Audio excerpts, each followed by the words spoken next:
Kiro करिया आ chocolate दे छे त गर्लफ्रेंड छमिया कुमारी ला चॉकलेट नहीं लेभी। पार्ले जी के पैकेट ले 3 महीना तक खेखने छी तहन जाकर 3 रुपया भेटैया आ तू डेयरी मिल्क चॉकलेट के बात कर रहल छे।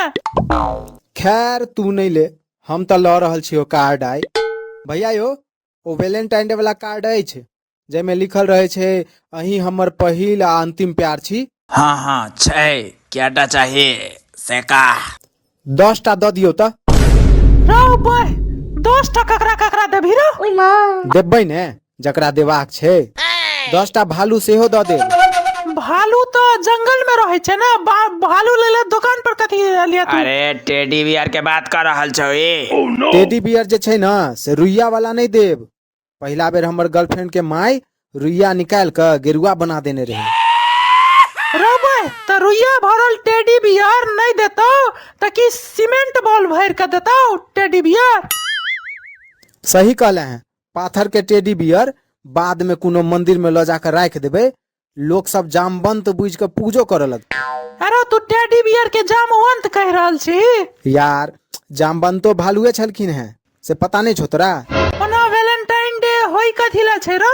ई छपरी समाज के त्योहार छे, तू नहीं बुझबी, बहुत खर्चा छे। अरो एखने सरस्वती पूजा के चंदा ले तोरा घर पर गेल रहियो तो तोहर बहू 11 रुपया दो देलकै या आ कहलकै कि पाई के एखन दिक्कत अछि। कहलिए काका किछ तो बढ़ा दियो, 11 रुपया से की हेतै, किछ बढ़ा दियो तो कहै छथि बढ़ा तो देबे केलुए, पिछला बेर 5 रुपया देने रहियो, एहि बेर 11 रुपया देलुए आ तू तो बाऊ के 11 रुपया ने देल भ रहल छु आ तू तो छोरी सब पर हजारे का हजार लुटवा रहल छी। घर नहीं बसाओ, रोज रोज पूजे पाठ में लागल रहू की? हे भगवान केहन समय आबि गेले, बाप के 11 रुपया चंदा नहीं देल भ रहल छे आ बेटा 11,000 लुटा देलके अता। 11 रुपया देलखुन ने बाबू, अब जो। ओहो 11 रुपया दो के कहै छलखुन ने अगर ऑर्केस्ट्रा नहीं अले तो ओहो 11 रुपया लो लेबो आबि के सार के। रौ पय यौ अत्ता छी अहाँ खंधर, हमरा लेला नहीं एलौ? हम तो अही ले गिफ्ट आने रही आई दुकान पर। ओ अहाँ हमरा कते मानै छी। हमर बाबूजी से अहाँ काल्हि ब्याह के बात कऽ लेब, नहीं तो हमर बाबूजी कतौ और ब्याह ठीक कऽ देथिन। अरे हमरा रोहित कतौ और केना देख रहल छथिन, हम काल्हि कोन टाइम में आउ अहाँ बाबूजी से बात करे लेल से कहू? जहन हमर बाबूजी के पैर में जूता नहीं रहे ओई टाइम में आओ हमर बाबूजी से बात करे के लेल। से किया? अरे हमर एक्स बॉयफ्रेंड के पीठ पर एखन धरि बाबूजी के जूता के छाप पड़ल छै। ओहो अहिना आयल रहे हमर हाथ मांगे लेल वैलेंटाइन डे के दिन में। रह दियो, बियाह के बाद जे छै से हम अहाँ के माई से कऽ लेब। सही बात छै, नहीं तो कारी पीठ पर और गहीर निशान पड़ जात जूता के छाप के। वह दुआर तक कह रहल छी माजी से बात कर लेबै, पापाजी के रह दियो, जे से रिस्क लेना ठीक नहीं रहते यार, पीठ होई ना हमर। अच्छा करिया, काल की कर रहल छला तू साँझ में? हम तो पैसा जोड़ैत रही। अच्छा हमरा नया साड़ी दे बियाह में उहे लेल पैसा जोड़ रहल छलौ ने? अरे नहीं यार, 10 के एगो नोट फट गेल रहे, वह जोड़े छलौ। रब्बन यानी तोरा लग एकटा साड़ी खरीदे के औकात नहीं छो आ बियाह करे चलले हैं नहीं?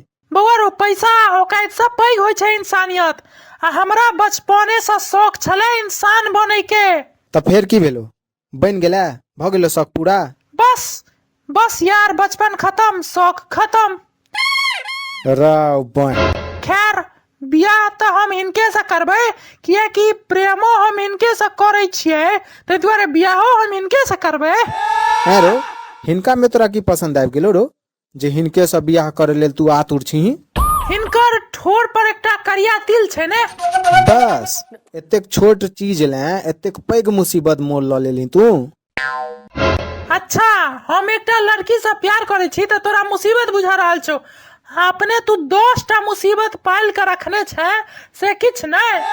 वो तो सिर्फ वैलेंटाइन डे तक बस। वैलेंटाइन डे के बाद की योगी आदित्यनाथ बने के प्लान छौ की? हाँ यार, भ सकैया वैलेंटाइन डे से एक दिन पहले ही हमरा अंडरग्राउंड ने होबो पड़ा यार। किया रो 10-10 टा गर्लफ्रेंड के रहितो वैलेंटाइन डे के दिन देश किया छोड़ो पड़तो तोरा से कह एहन नौबत किया आबि रहल छौ से कह। अरे यार ओई 10टा में से तो 9टा के भै बजरंग दल के कार्यकर्ता छे यार। हाँ तो 9टा के भे कार्यकर्ता छे ने तो तू ओई 9 के छोड़ दही दोसम से बियाह कर ले यार। दोसम के भे कार्यकर्ता नहीं ने छे। अरे दोसम के भै राष्ट्रीय अध्यक्ष छे यार। राव भाई तू दूरे रह हमरा से, बहुत खतरा माथ पर मंडरा रहल छौ तोहर। हम नहीं चाहे छी कि हमरो माथा पर पसर जाए, तू दूर रह भाई।